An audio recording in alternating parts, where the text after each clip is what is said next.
Hello, welcome back to the Blush Studio. If you're new here, my name is Katrina Crouch. I'm the owner and artist behind Blush Design, where I create fine art, ethereal wedding invitations, and custom portraits. I do a lot of other artwork on the side, and that's most of what I share here on YouTube. From floral illustrations, watercolor tutorials, and just simple wedding stationery advice and tips and stuff like that. If you're interested in that kind of thing, go ahead and subscribe down below. Otherwise, let's get started on the actual tutorial I'm showing you today.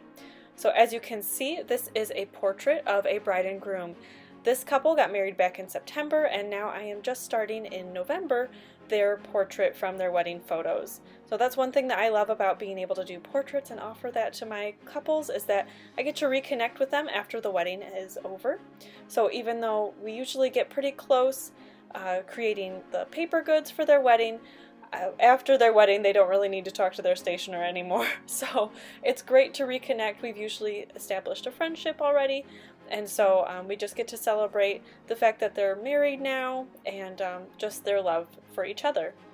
So I have a light sketch that you can see that I'm working off of that I create, and I present this to the bride or the client. So occasionally it's like the groom will give me the job, or like a bridesmaid or a mom will do that for like a Christmas gift or something like that.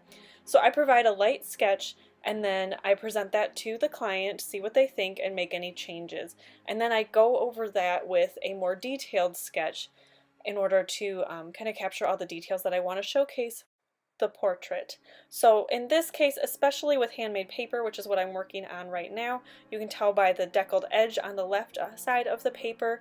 That's a very common characteristic of cotton rag paper, which is made by hand, so it hasn't been trimmed by a machine, and it's not put in a very strict mold, if you will. So this paper, you can see there's that texture. It's very soft, and I mean, like, that's the cotton inside of the paper, but it's very fun to work with, but also extremely challenging. So anytime that I have to erase something or fix a mistake, it kind of messes with the texture of the paper and makes it harder to work with later when I'm adding in the color. So I really want to make as few mistakes as possible, and that's why I do the really light sketch beforehand, so that when I am presenting it to the client, if I do have anything I need to change, I'm not going over and erasing like a whole arm that I've gone in detail on. I just want to be able to adjust something as needed. So that really saves me a lot of time to do that initial sketch before going in with my more detailed one. Then of course we started on the fun and the paint. This particular batch of handmade paper was actually really difficult. I felt like I had to really break it in. So what you can't really tell in this sped up version of my video is that I'm really massaging and going back and forth on this paper with my paintbrush and just water before I actually start adding pigment in. That's just because there was almost like a film on top of the paper. That doesn't always happen, but this batch that definitely did happen.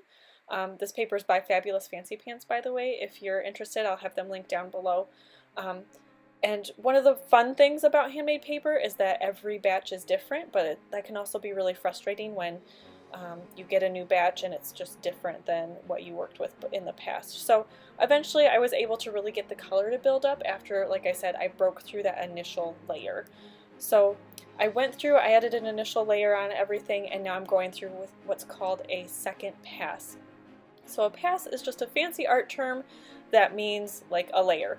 And so the first pass, I'm just laying down initial tone and color, and the second pass, I'm really adding a lot more depth and creating the shape and the space that I want to show in this piece. So initially, like that shadow on the left side of her hair where it's touching her husband's shoulder, that is naturally going to be really dark. So I'm not afraid to get really dark with the second pass. I don't need to worry about details like individual hairs or anything, but I am going to make sure that I'm getting the overall shape. So things that are going to be really dark, I just go ahead and lay it in nice and dark.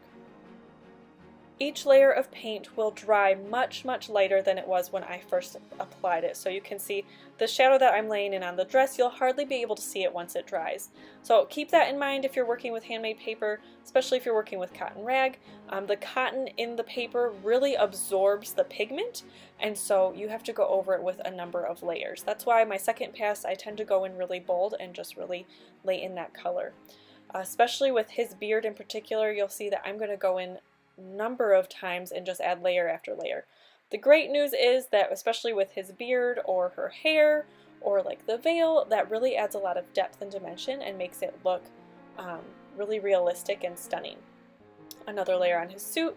Because it's a dark suit, I'll be going in multiple times and just adding layer upon layer, just allowing the paper to soak it up and adding some depth so you can see I'm creating the shadow so that it's not just like a sheet or a block that he's wearing. It actually like goes around his body. So I do that by creating that shadow on the outer edge. I'm also working on the coat and the pants at separate times because I don't want it to look like a adult onesie. I want it to have some depth and really show that it is above the rest of the suit, and so I just fill that in separately. Adding more details, and then the veil. So again, just going over and over again, I'm getting in really in with the lashes and with the pupils, adding another layer in on their hair.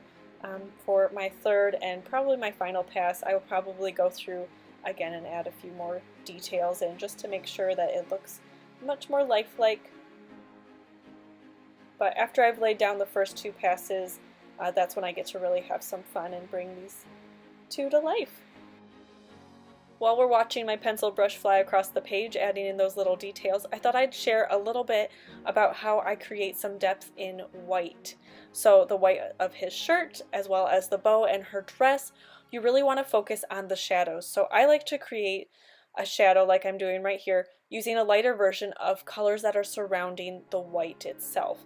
So in the case of his shirt and on the left side of her dress, I use a very watered down version of the gray that I used for his suit. So that dark color, just add the tiniest little bit and quite a bit of water, and then add that to the suit to create, or add that to the white space to create the shadow. For the majority of the bride's dress, because I wanted it to still have a very warm and inviting and just romantic effect, I actually used a lot of the tone that I used for their skin mixed in with a little bit of the suit color. So I wanted that to really tie everything in together, and if you've watched any of my other videos or heard me speak before, then you know that I really like to tie in colors from one specific area of a painting into the rest of the painting to create some unity. So that's why I really like to take colors that I've already mixed on my palette for this painting and use them in other places that might not be as expected, like the white shadow. So instead of having like a standard color that I use for white every single time, I use something that really fits with the specific painting. So I'll just use kind of the flesh tones to create some warmth and some depth in her dress, her veil, as well as in other areas of the painting. Now that the bulk of the painting is finished, I am going back in with my pencil and just refining some of those details. Anything that was lost during the painting process or might be difficult to see still, so like the details on the bow or on the facial features or the hands, I'm just going to go back in and make sure that those are nice and clear. One thing that I do practice religiously is to take a step away from my artwork before I send it to a client. So in this case, I went back to the painting the next day and I decided I really wanted to warm up the skin. I didn't catch that on camera, but I'll show you the final portrait here in just a moment. So here she is. Again, I warmed up the skin tone and added a couple more details. If you're interested in having a portrait like this made from your photo, I'll leave some details down below. Thank you so much for watching. Please comment, like, and subscribe, and I'll see you next time.